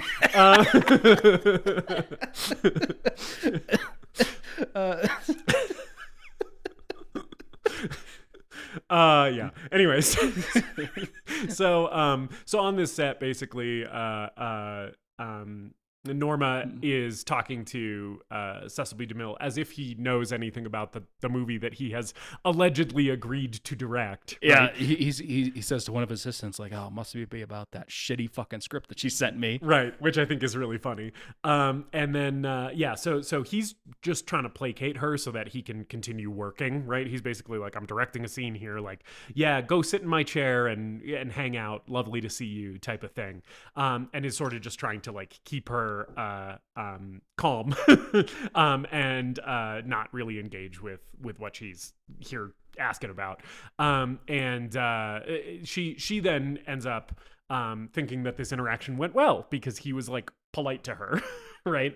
While this is happening, while Norma is kind of being patted on the head and set in a corner of the DeMille shoot, Joe takes this opportunity to go up into the readers the readers room, right, on the Paramount lot, which is where Betty's working, and talks a little shop with her about the script that they've been developing. So this is another scene where they're kind of talking about working together on the script. He's kind of sneaking away while Norma's distracted. Yeah, we'll go back to Norma in a second, but there's a moment where Betty says like she's not good enough to write this thing alone. Artie's going to be out of town for a month to shoot a movie. Maybe we could, work on the script and maybe you fuck each other's brains out. Right. Maybe you could come here every night when nobody else is here, and the two of us, while my fiance is out of town for a month, can just work on this screenplay.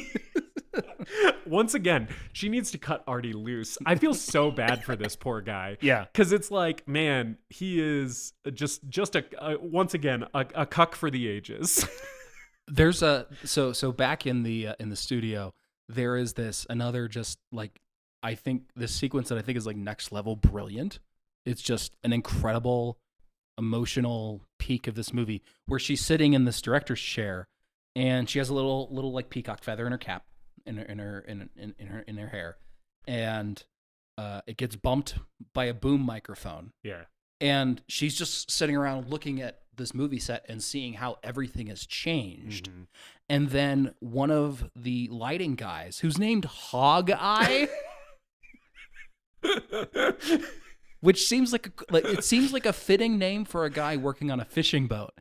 But It seems weird to just name your lighting guy that. Hog Eye is interesting. Hog Eye's like, "Oh shit, is that you, Miss Desmond?"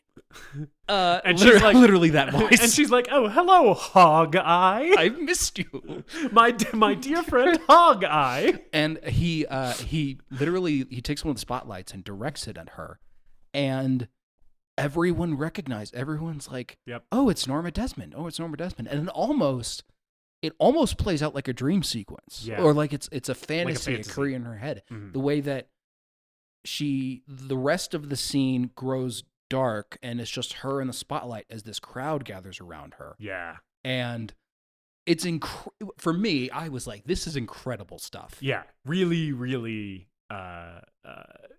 excellent stuff. And then DeMille, after DeMille comes back, and he says to Hawkeye to put that light back where it belongs, which is a great line. Yeah. And it, just snaps her out of that fantasy. Right. Because where the light belongs is not on you anymore. Your time's over. Yeah. Yep. And she goes to talk to him and starts crying, like, we got to do this movie together. And DeMille just like can't bring himself to tell her that it's not going to happen. Yeah. There's a bit of dialogue here where we mentioned that Cecil B. DeMille, discovered her when she was young. They worked together a lot, and then she became difficult to work with as the fame got to her and the press started hounding her. Yes. So he feels a lot of responsibility here. Right. And you can see that he just can't give it to her straight. Right. Right. He feels like even if he doesn't owe her making the Salome picture, he at least owes her the gentleness of like not breaking it to her in public in front of everyone on this movie set. Yeah. And it's also revealed that Gordon Cole just wanted to rent Norma Desmond's car. Yes, he only wanted the car, and that was what the call was about. Because Cecil B. DeMille is like, why was she here? Like, who the hell called her, right? And someone tells Cecil B. DeMille that Gordon Cole is the one who called her, and then DeMille is like, get me Gordon Cole on the phone, which of course led me to think, yes, Mr. DeMille, this is Gordon Cole with the Federal Bureau of Investigation. I was reaching out to Norma Desmond to investigate the suspicious death of a monkey who may have been kept captive illegally for sexual purposes. We're also thinking the killer may have been the Black Dahlia Murderer. The Black Dahlia Murderer has moved on to killing monkeys. Yeah. So anyway, Gordon Cole was only looking for the car. And so then Joe leaves his little conversation with Betty, and he and Max have kind of a moment with each other here at the car when they're waiting for Norma, where Joe is basically like, that the script isn't going to happen, right? And I think Max has learned the thing about the car here and tells Joe. Yeah. I think that's right. Yeah. But Norma leaves thinking that this movie's totally going to happen. Mm-hmm. And so we montage through this series of like extensive beauty treatments that she goes through. And we also learn that Joe has been sneaking out at night, and Norma knows about this. And he's been sneaking out to work on the screenplay with Betty. I just this woman just needs to break off her engagement. The sexual chemistry between the two of them, by the way, aside from the fact that this is a woman with a fiance who should back off based on like the character's situation, but just speaking strictly about the chemistry between the two actors, boiling hot. Anytime they're on screen together, palpable. Really, really good chemistry between the two of them. Yeah, so they're working on this screenplay, and things are kind of blossoming into a romance, unsurprisingly. Here, they go on walks through the studio back lot, and she says that she grew up around the pictures. Her parents worked in the movie business. She auditioned, but no one liked her nose. So she got it fixed, and then realized that they didn't like her acting. Yeah. And one of the most insane things that Joe Gillis does in this whole movie, he kisses her on the nose. Yes. Then goes, "Hey, you smell nice." And then he's like, "Stay the fuck away from me." Because they're getting real close again. Yes. Yeah, it is very much... And Joe, buddy, you opened this door. Right. It is very much the behavior of a man who believes that he is incapable of controlling his own penis. And I'm like, dog, I got a secret for you, man. You're a whole person. The penis is only part of you. You can just tell it no. But he doesn't seem to realize that. He's like, you have to stay 2 feet away from me because then my cock cannot physically reach you. I don't kiss my platonic friends on the nose. No. I haven't kissed most romantic partners I've had on the nose. That's a shame. It's a very cute thing to do. Okay. Seemed a little weird. Oh, but it's a huge step that he's taking. I'd be doing lots of nose kissing. Okay. All right. All right. It's a huge step to take and then immediately back off and be like, ho, yes. Hold on, toots. Yes. Hold on. You just let me kiss you on the nose when I asked you to. How dare you? Yeah. Which, by the way, she should have said no because she is engaged. So, it takes two to tango. Sure. Max catches Joe sneaking in on his coming back from this night of nose kissing. And Max basically reveals here that he was a director. He directed her early movies. Yes. There were 3 directors in the time who showed promise: Griffith, DeMille, and Von Meyerling. Yeah.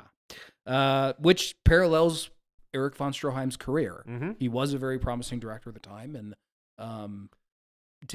never reached his full potential. He was also her first husband, which is treated appropriately with a huge dramatic music sting. Yeah. Which I loved. He's like, I was her first husband. And it's like da da da. And he lies to her. Joe challenges him and says, I'm lying to her, you're lying to her. And he says that he's lying to her to protect her. Yeah. I don't want to gloss over the fact, by the way, of how fucked up it is that he is her first husband and he has been made into a mostly silent, completely subservient manservant. Yeah. Right? It is so fucked up. And as much as Artie is a huge cuck in this movie, Max is even more so because he just has to watch his ex-wife go gaga over this younger man and presumably hear them fucking through the walls every night, right? And he basically says, like, I'm still in love with her is pretty much his situation, right? So he is a legendary cuck, a grade A cuck, a cuck for the ages. Max is just, how, who was it in a previous film where I was like, this is the guy whose life you would want to live the least? That's Little Bill from Boogie Nights. Bill. Yeah. Good old Little Bill. Yes, Little Bill probably still in a worse situation, probably still a worse life. However, Max von Meyerling, this guy is also a dude where you do not want to live this man's existence. It seems like hell. Yeah, this is also a movie in which a New Year's Eve party signals a major turning point for the rest of the plot. That's a really good point. Wow. Doesn't quite end as memorably as Boogie Nights, though. Yeah, we don't have anyone sticking a gun in their mouth and painting the wall with their brains in this one. But yeah, I think the interesting thing about the Norma Desmond character is, like a lot of toxic relationships, she does a lot of very obviously toxic, abusive, manipulative things.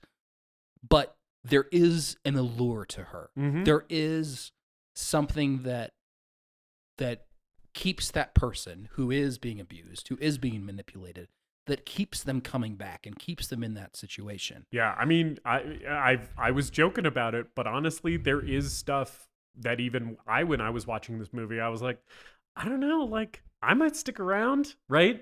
And like, I know I was using that as a joke earlier, but like, yeah, like you're totally right. You get why these guys are drawn to her, Yeah.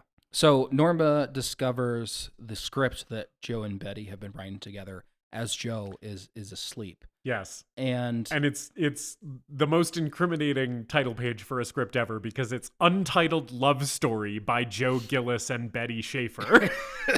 Right? And she's like, steam starts coming out of her ears. She's so fucking mad. Yeah. The next scene is Joe and Betty working on the script again.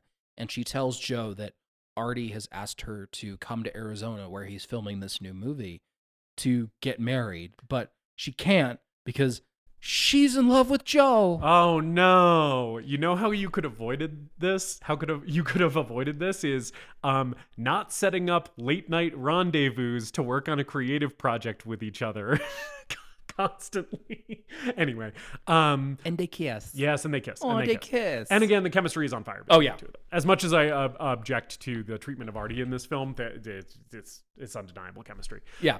So you kind of root for them a little bit just because of that. And not when I say root for them, it's not like you're like, yeah, cheat on Artie with Joe. It's kind of just like you're happy to see Joe in a situation that is making him happy, and in a situation where he's like consenting to something, you know? Yeah. And his line earlier in the movie about Norma's the only person in Hollywood who's been good to him. Yeah. Betty's been good to him. Right. Betty cares about him and loves him and wants to work on this idea with him and give his ideas the time and the spotlight that they deserve. Mm-hmm. And it sucks that he feels like he can't embrace that. Right. Yeah. We have a really good scene of Norma making harassing phone calls to Betty. Yes. I heard what you did, you little whore.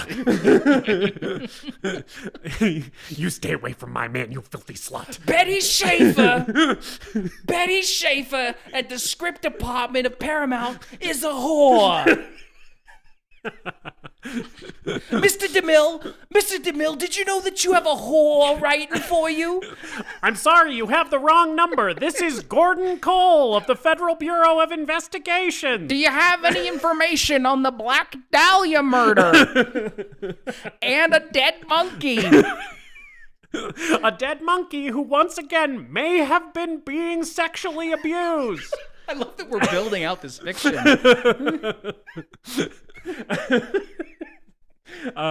It's Gordon Cole's previous life in the SVU, the monkey SVU. Well, looks like someone fucked that monkey.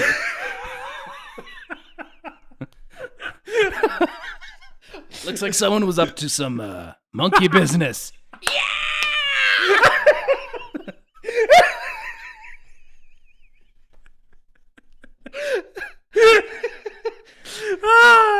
Wow, this is really gone off the rails.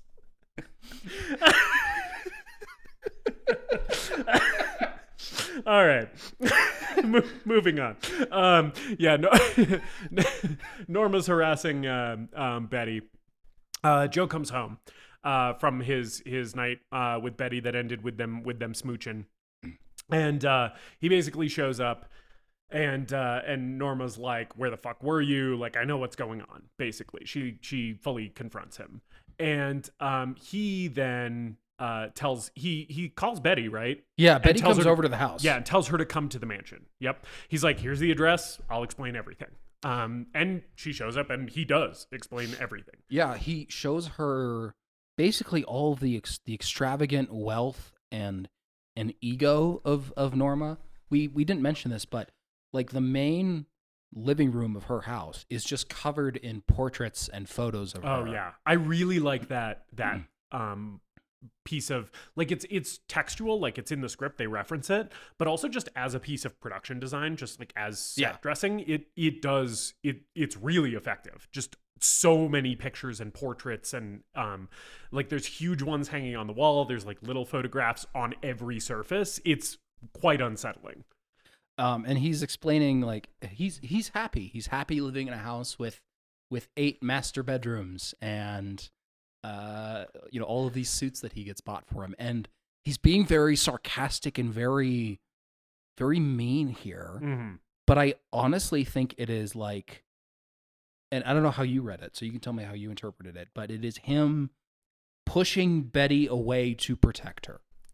In a way, it is like, I'm into it, kind of like, to reference Twin Peaks again, kind of like Laura Palmer and Donna at the sex club. Right. Like, this is my life. I am too far gone, but you should you need to get out of here. Yes, and the way that I can ensure you get out of here is by like being mean to you and breaking off the thing that is connecting you to this situation, which is your relationship with me. Yeah. I agree with that. I think the only additional thing that I picked up here is I think that a lot of this is also Joe reacting from a place of deep self-loathing. Yeah. I think he's really upset with himself for like leading Betty on, right? For entertaining Norma's kind of fantasies, both about the movie and about their relationship. I think he feels really guilty about his part in this. And so I think that that's also a big part of where kind of the bluntness and kind of the meanness is coming from in this scene. I think he's really mad at himself. So yeah, then he basically tells Betty, it's over, nothing's happening between us. Go to Arizona and marry Artie. We're done, and you can finish the script on your own.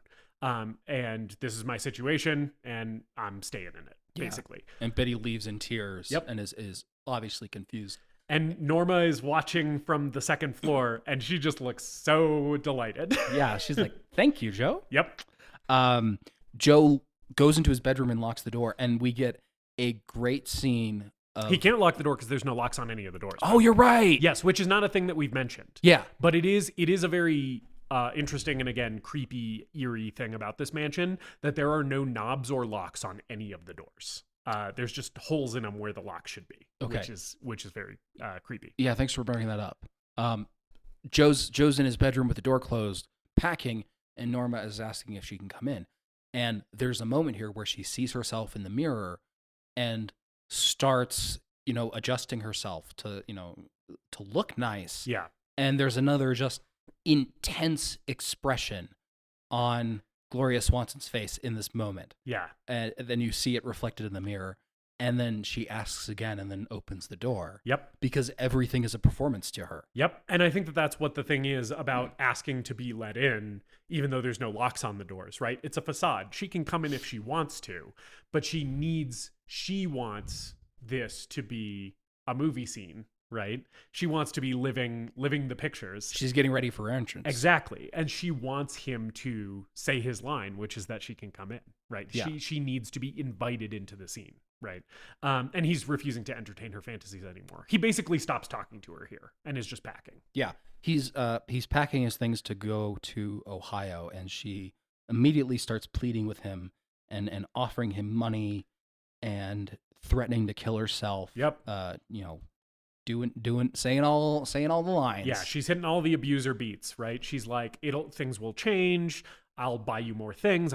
She's trying to convince him. She's trying to bribe him. She's trying to threaten him. She's trying to frighten him, right? All kind of one after another. Yeah.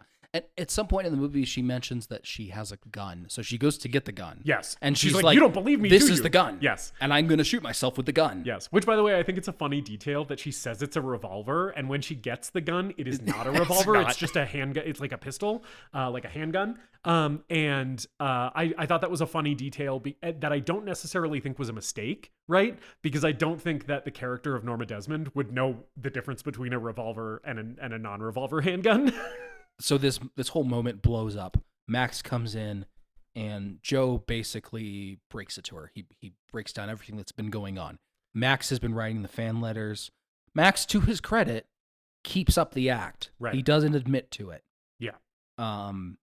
And breaks the news about Cecil B. DeMille just wanting to rent the car and he doesn't care about the script. And he storms out and heads downstairs. Yes. And she doesn't take this particularly well. No. Which brave and also somewhat stupid of Joe to really just lay all of it out on the line, face to face with her while she is holding a loaded handgun. I maybe would have been like, I'm leaving. Let's not say any of the thing about the movie being fake, right?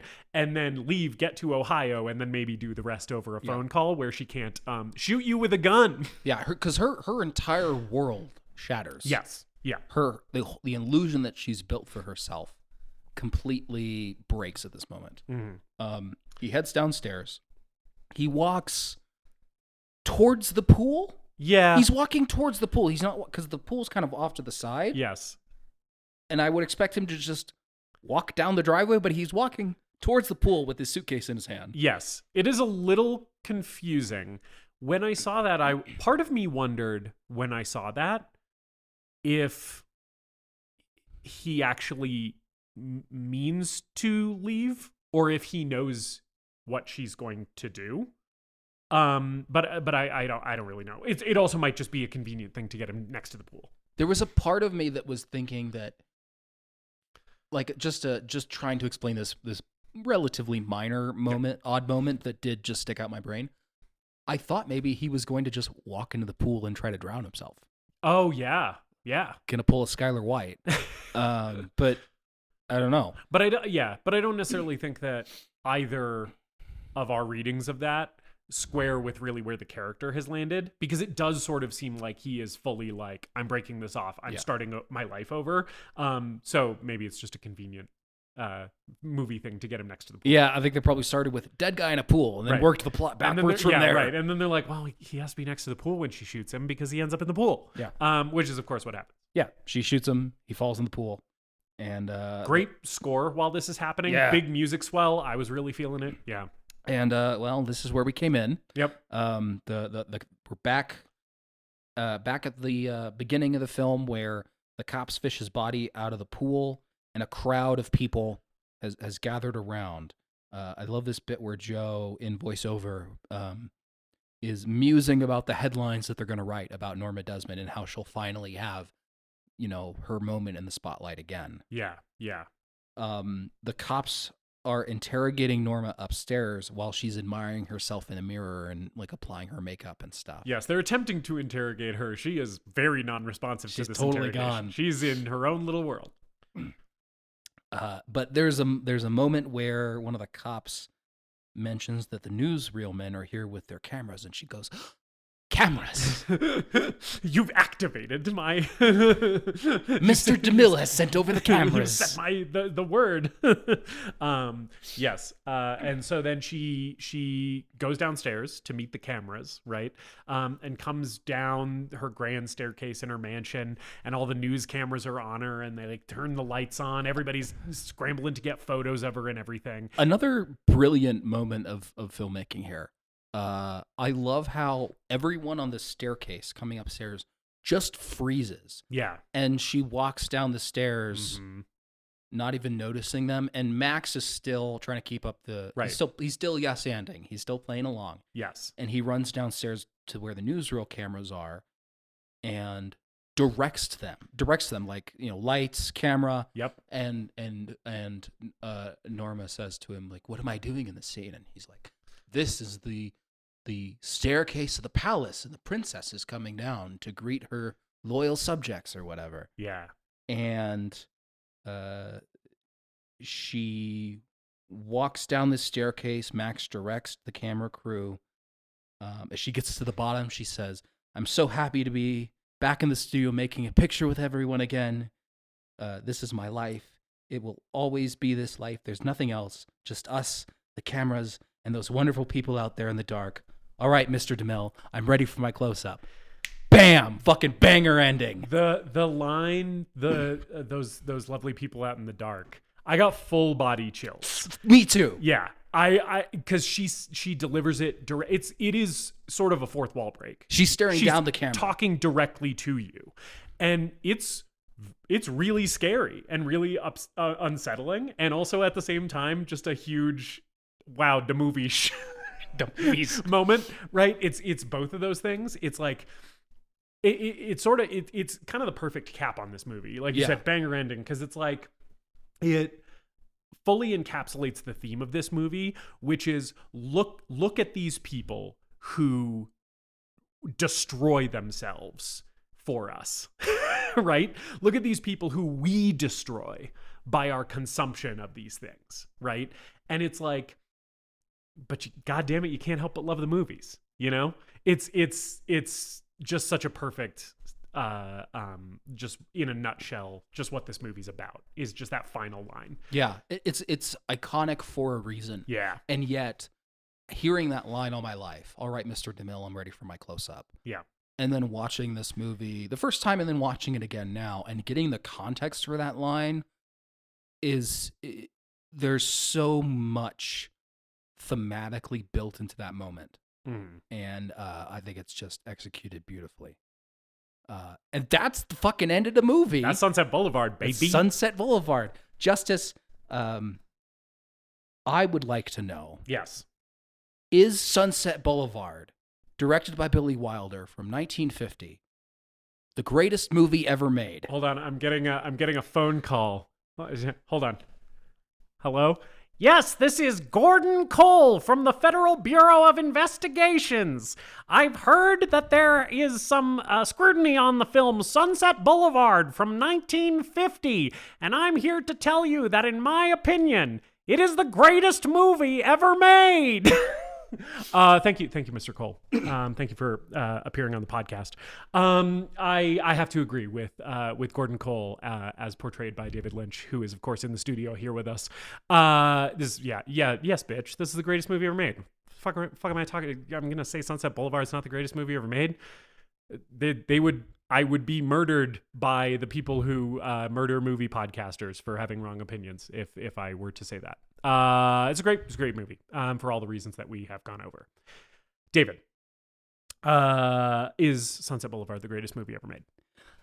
The first time I saw this movie, I thought it was good, and I also struggled with it a bit because I was looking at it through the lens of film noir, and I love film noir. I love the hard-boiled detective. I love the narration. I love the violence. I love the sex. I love the morally gray world. And that's all here, but it's a little different. It's a little tweaked. It's a little more psychological. It's a little more absurd in places. It's a little funnier. It's not Maltese Falcon. It's not Double Indemnity. It's not The Big Sleep. But watching it this time, I am happy to say that I agree with the American Film Institute in that Sunset Boulevard, pretty fucking good movie. And you know what? Might just be the greatest movie ever made. Wow. I can't imagine that anyone has ever had this opinion before. We're really lifting up some unknown films here on the podcast, giving them appreciation that they haven't previously received. But I wasn't sure what I would think, especially after injecting 20 Godzilla movies into my eyeballs over the past couple of weeks, that I would be able to appreciate this. And you know what? God damn it. This movie's fucking brilliant in places. Like amazing filmmaking, amazing performances that still are great today. Yeah, still razor sharp, a lot of this. Thematically, there's so much to talk about, so much to chew on here, and just floored me this morning. So yeah, fuck it. Sunset Boulevard, greatest movie ever made. Put that in your pipe and smoke it. Billy Wilder, he's dead. He's long dead. Rest in peace. Rest in peace, most people who worked on this movie because it's 70 years old. And that's it. That's it for the year. That's our 2023 wrapped. Yeah. In the can. Next year, we'll see you guys next year. We have so much planned. We hope to be doing this for a while, at least until we can actually make some money off of it. Thank you all for supporting. Please leave us a review, leave us a like, leave us a comment, leave us a subscribe. Tell your friends about the show. Are we going to tell them what we're doing next episode? Because it's a little different. It's a little different. We're not just going to talk about a movie. No. We're going to talk about movies, plural. We're going to talk about dumb movies. Dumb movies. And we're going to talk about the best movies of 2023. We're talking some new shit. We're not going to be saying whether the greatest movies ever made or not. We're not going to be doing any of that. We just want to talk about some shit that we saw this year and liked. We are abandoning the normal structure of the podcast to just talk about shit we watched that came out in 2023. It'll be a very easy episode to prep for. Yes, and probably still very long. Yeah, we're gonna throw in some other fun categories in there. Probably talk about the worst movie we saw, reflect on 2023 as a whole, and talk about what we're looking forward to next year, which is Dune Part 2. That's right. Can't think of anything else right now. That's correct.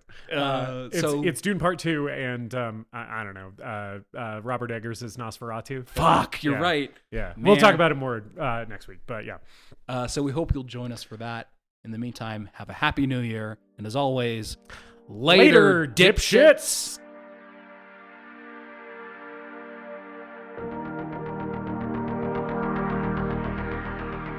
We hope you enjoyed this episode of The Greatest Movie Ever Made. Please remember to leave us a rating and a review, and to subscribe to the show wherever you listen. We appreciate you supporting the show and spreading the word. Tell your friends to listen, tell your enemies to listen, tell your mom to listen. If your neighbor has an unsecured Bluetooth speaker, connect to it and play an episode. You can follow us on social media at TGMEM_podcast, and if you've got a movie that you want us to talk about, send us an email at thegreatestmoviepodcast@gmail.com.